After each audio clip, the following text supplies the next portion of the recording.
too, another dimension of that is that any relationship requires maintenance and, effort. Improving and effort and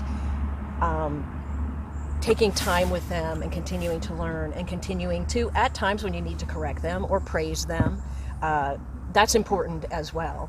And I know, like with Chief, I can take time off with him, and he's 21 now, and I can ride in that other field, and he can act like he's 5. Yeah. And I mean, it's great that he has energy, but I'm like, why are you being a knucklehead? And I'm like, well, Colleen, you've been inconsistent.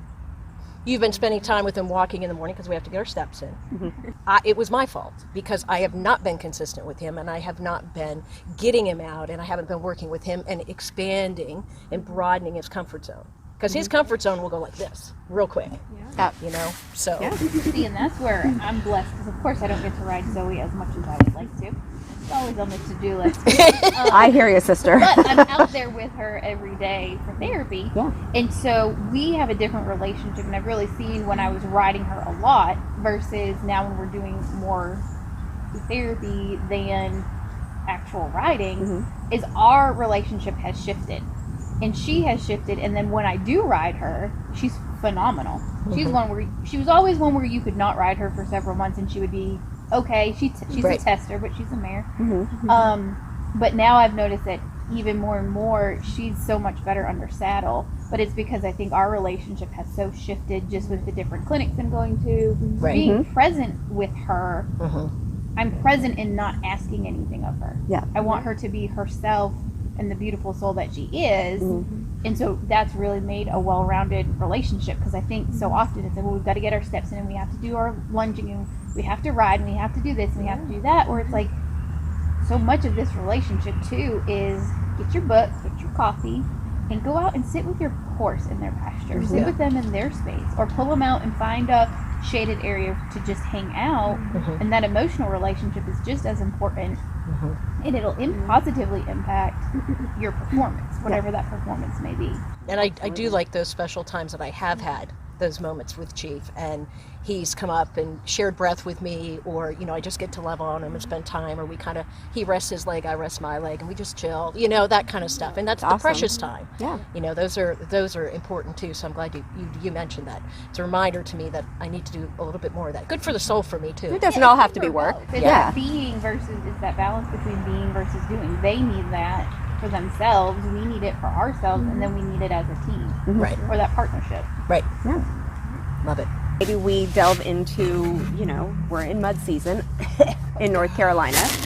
Abscesses, thrush, the never-ending battle. The environment that our horses have had all summer and fall and now into winter it's wet. Yeah. And we have this beloved red clay, which wreaks havoc on much more than just the hair. But it's that constantly cleaning out your horse's feet. And even though it's like, I'm going to pick it out and then they're going to go right back in, and thrush is an anaerobic infection. So air is the best thing for it.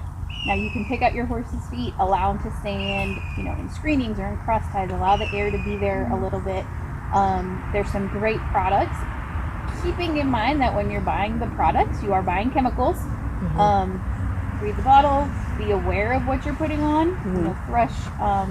No Thrush is a white powder that I think is fantastic. You've got your copper toxins and your thrush busters. Those are very strong.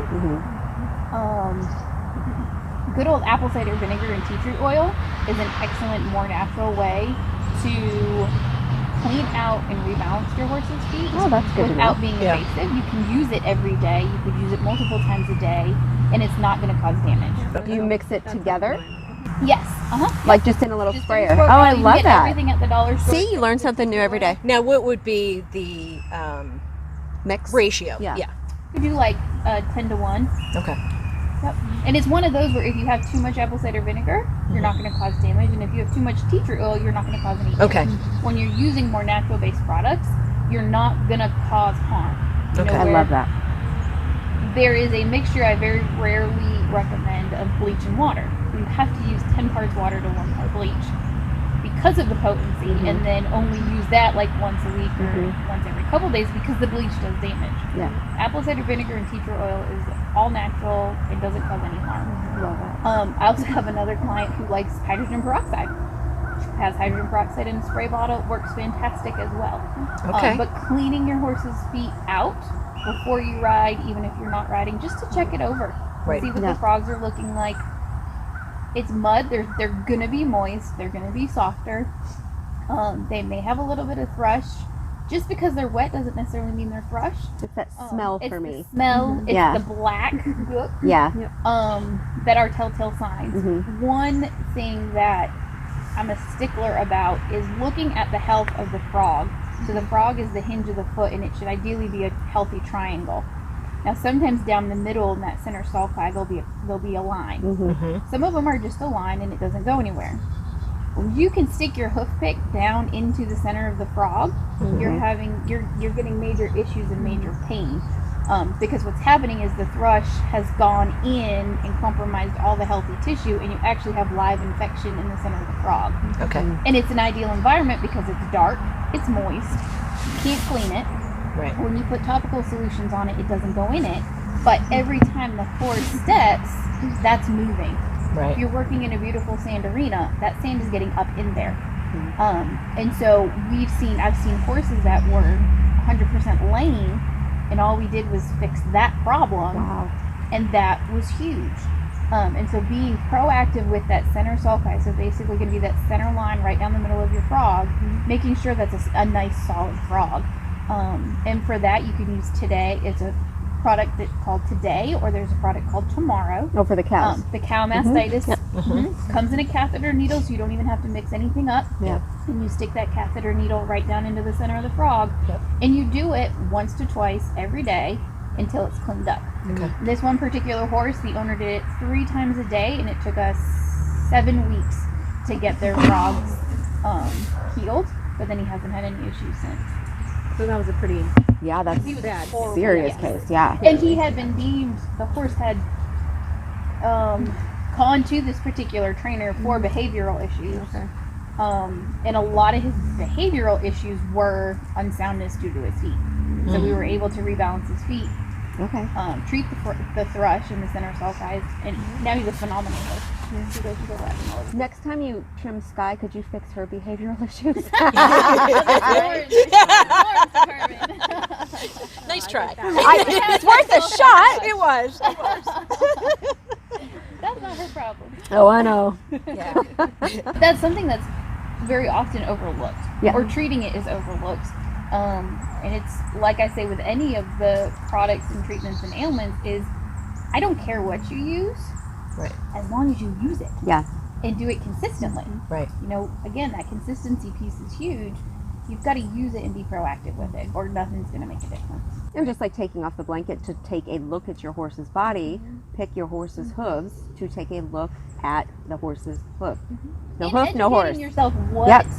the foot's supposed to look like. Yeah, absolutely. Because you'll learn hopefully what your horse's feet are supposed to look like. Right. Now you may not see the balance, or you may Right. not see something more technical, Right. but you'll notice, that frog looks funny, or there's a huge piece of frog missing, or I noticed there's a little separation in this white line here. What's going on? And then you can call me. So you don't have to be a professional Right. to have a common sense of, okay, here's your frog, here's your sole, here's your white line, Mm-hmm. and be able to speak of something's not looking right. Yeah. Like what you said, you called and you were like, something's going on, this isn't right. Right. So we come out and take a look.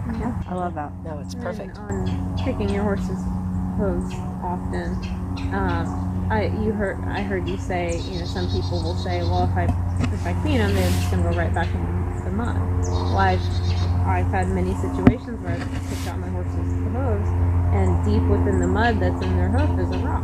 Yep. And it's right up against their sole or their frog, and that's why you clean them out. That's one of the many reasons Right. why you clean them out. Absolutely. Yeah, they're gonna go back in the mud, but at least Not with a not rock. packing more and more, or just causing maybe a stone bruise or something. I like to because it's just another way of handling my horse. Yeah. Keeping him, picking up his feet, cleaning him, being patient, and if he leans on me, correcting, right? But it's just another way to to work with you. You can feel what your horse's body is doing. Because so much of the work that I do, yes, the foot is the focus, but it's all encompassing of the entire body. Right. So if you pick up and you realize, oh, he's a little stiff in the, Right. stiff in his left hind, or Right.